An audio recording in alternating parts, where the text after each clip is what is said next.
हमारे जय साहब मुजफ्फर साहब उन्होंने भी बोला, लेकिन जो काम की बात है वो कोई नहीं बोल रहा है। ये डिलिमिटेशन कमीशन ने नहीं तोड़ा है, जब भारतीय जनता पार्टी ने जम्मू कश्मीर को चाहता है, ये भारतीय जनता पार्टी की साजिश है और उनको जो गलतफहमी है, मैं इनके बातें द्वारा नहीं दोहराऊंगा, जो नजराई के नत ला के इधर जोड़ा वो उन्होंने जोड़ना था जोड़ दिया। अब हम लोगों ने एक चीज देखनी है, इनको एक साइड का हिंदू दूसरी साइड लगाना और दूसरी साइड का गुज्जर बकरवाल के साथ लगाना और पहाड़ी को जोड़ के उधर लगाना जो किया है, उसका जवाब आने वाले असेंबली इलेक्शन में सारी की सारी खितार रजौरी पुंछ पीर पंजाल की सीटें नेशनल कॉन्फ्रेंस को हम जीत कर दिखाएंगे। मुझे यकीन है कि जो हमारे जो ये यहाँ से आप डीसी ऑफिस आए हो हम और यहाँ से जो भेज रहे हैं, हमारे किसी ने नहीं भेजने कि रद्दी की टोकरी में पड़ने हैं। मैंने रोज सुनता हूँ इंटरव्यू फेसबुक पे लोगों के कि मैं आदरणीय गवर्नर साहब को बोलता हूँ, तो गवर्नर किसका है?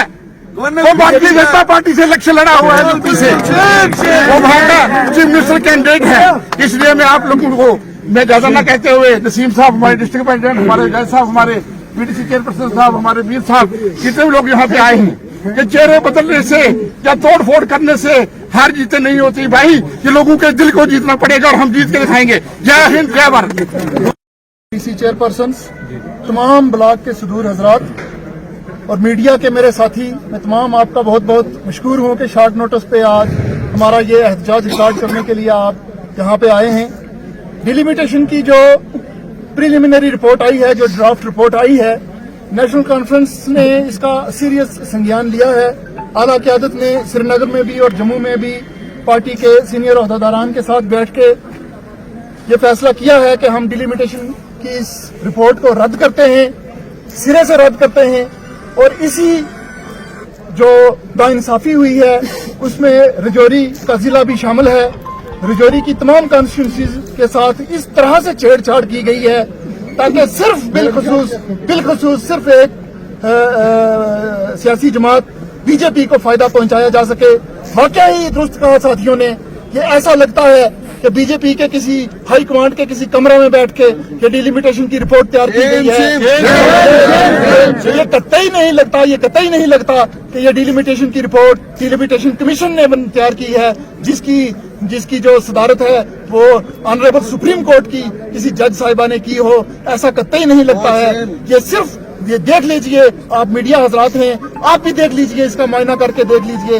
हर जगह कोशिश की गई है कि बीजेपी के कैंडिडेट कैसे जीते, कहां से तोड़ा गया, किसी भी रूल को, कानून के किसी भी रूल को मद्देनजर नहीं रखा गया। डिलिमिटेशन एक एक्ट होता है, उस एक्ट के तहत ये जो कॉन्स्टिट्यूंसीज होती हैं, एडमिनिस्ट्रेटिव हेड्स को देखना पड़ता है, पटवार सर्कल्स को देखना पड़ता है, तहसील्स को और ब्लॉक्स को देखना पड़ता है और इस तरह बनाई जाती है।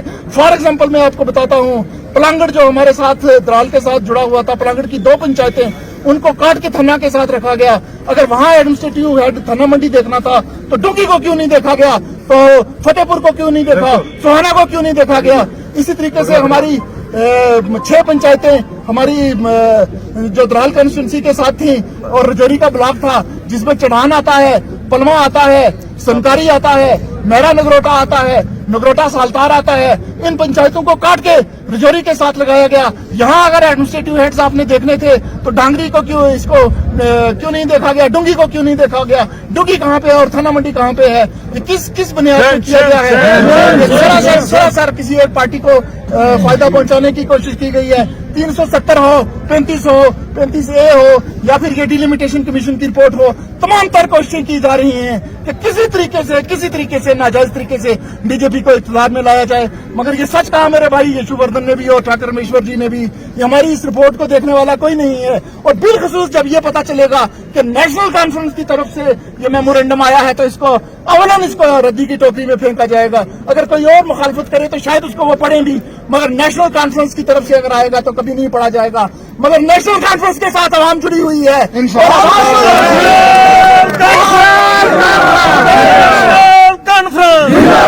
इनको हित्ताए पीर पंजाल से अवाम इनको जवाब देगी।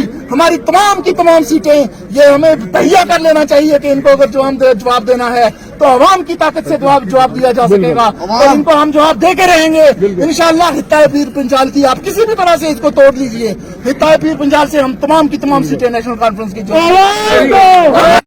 साहब, भूषण उपल जी, शिफायत खान साहब और मेरे डीडीसी के चेयरमैन साहब नसीम लियाकत साहब, ठाकुर रामेश्वर सिंह जी और नेशनल कॉन्फ्रेंस सारी करीम जितनी यहाँ बैठी है, मैं आपको शॉर्टकट में 2 बातें बताना चाहूंगा। सबसे पहले तो इन्होंने बेइंसाफी कालाकोट कॉन्स्टिट्यूंसी के लोगों के साथ की है, ये लोगों को अभी पता नहीं चल रही। 96 में कालाकोट कॉन्स्टिट्यूंसी बनी थी, 96 में, और उसके बाद आज 2022 में इस कॉन्स्टिट्यूंसी को फिर से तोड़ा गया। ये बेइंसाफी अगर लोगों को पता चले, ये खाली कालाकोट के लोगों के साथ नहीं, सुंदरबनी के लोगों के साथ भी है, क्योंकि सुंदरबनी के लोग अलग कॉन्स्टिट्यूंसी डिजर्व करते थे, ना कि कालाकोट के साथ जोड़ा जाए सुंदरबनी के लोगों के साथ। दूसरा जो इन्होंने बेइंसाफी की, जो मेरी तहसील ख्वास थी उसको उन्होंने द्राड़ के साथ लगा दिया। आप मुझे बात बताएं, जो इंसान ख्वास से उठ के द्राड़ पहुंचेगा उसको 3 दिन का सफर तैयार करना पड़ेगा, पर उसको कालाकोट पहुंचने में खाली 3 घंटे लगते हैं। ये कौन सा कानून है, मुझे आप बताइए, डिलिमिटेशन कमीशन का। साथ ही साथ मैं एक बात बताना चाहूंगा आपको, आपने एक चीज सुनी, हाल ही में डीडीसी इलेक्शन का चुनाव हुआ, नेशनल कॉन्फ्रेंस ने कालाकोट से क्लीन स्वीप की 3 सीटें। शायद ये सेंट्रल गवर्नमेंट को पसंद नहीं आई, उन्होंने मेरा आधा वोट रजौरी के साथ लगा दिया, मेरी कुछ पंचायतों का वोट इन्होंने निशाना के साथ लगा दिया। मैं आप लोगों को एक बात बताना चाहता हूं, जैसे ठाकुर रामेश्वर सिंह साहब ने बोला, हमें 3 महीने पहले से पता था डिलिमिटेशन की रिपोर्ट।